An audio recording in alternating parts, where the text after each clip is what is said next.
The University of North Florida is home to many different animals. Students often see raccoons, squirrels, and ducks roaming around campus. But what else lives in the brush? One student, Mackenzie Rutledge, claims he saw something a bit out of the ordinary. I saw a kangaroo, man.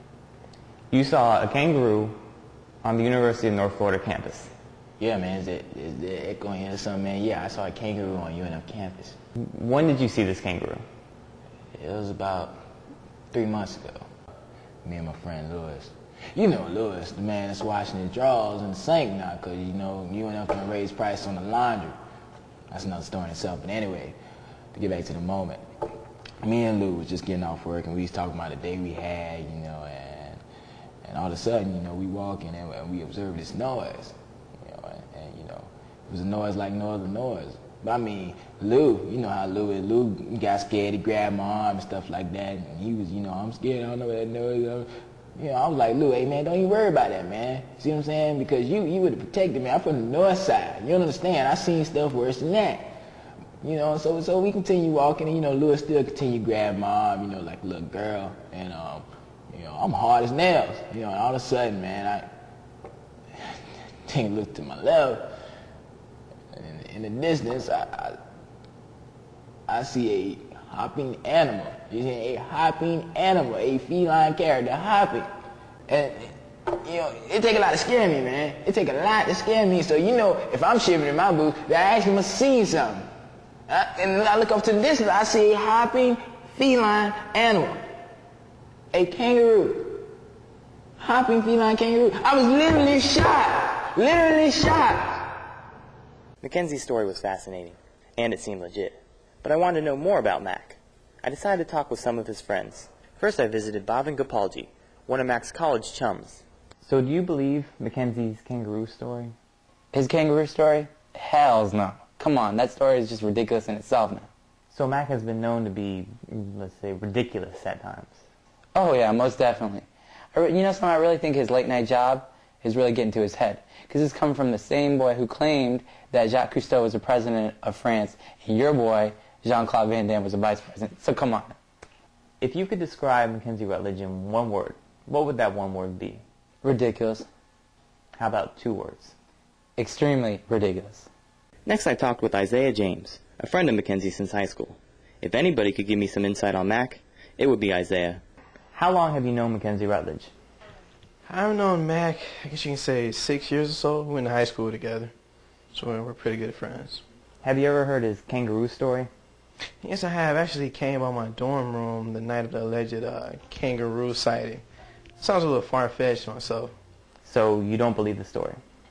No, I don't. I mean, Max has several stories about animals at UNF. For instance, he thinks raccoons are out to get him out here at UNF. So he's actually going around chasing, kicking raccoons. So anyone would do something like that. I mean, it just shows you an example of how ridiculous he is. If you could use one word to describe Mackenzie Rutledge, what would that one word be? Ridiculous. If you had to use 2 words, what would they be? Highly ridiculous. Even with the skepticism from Mac's friends, I felt it necessary to investigate the alleged sightings a bit further.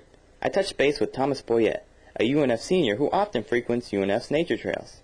It took some convincing, but he eventually answered my questions. So Thomas, how long have you been coming to the UNF nature trails? About 3 years. In the 3 years, have you ever seen a kangaroo hopping by? No, I haven't seen a kangaroo. Have you ever come to the trails at night? No, I can't say that I have. So you're saying that kangaroos are nocturnal? No, you said that. So according to Boyette, kangaroos are nocturnal. This bolstered Mac's claim, since Mac supposedly saw the kangaroo at night.